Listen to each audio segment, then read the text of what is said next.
అదేవిధంగా మీ ఇంట్లో ఏదైనా సరే దేవుడి మందిరంలో కానీ హాల్లో కానీ యొక్క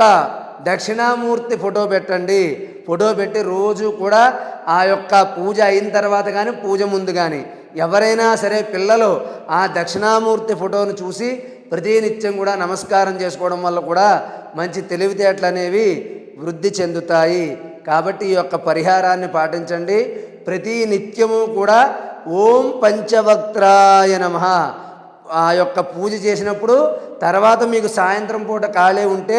ఒక ప్రశాంతంగా కూర్చుని ఉదయం చెప్పుకున్నట్లుగానే మీ పేరు గోత్రాలు, మీ పిల్లల పేర్లు గోత్రాలు చెప్పుకుని మీ అబ్బాయికైనా అమ్మాయికైనా మాటలు తొందరగా రావాలి,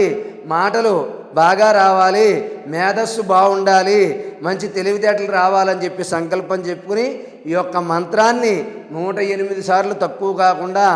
మీరే మీ పిల్లల బదులు జపించి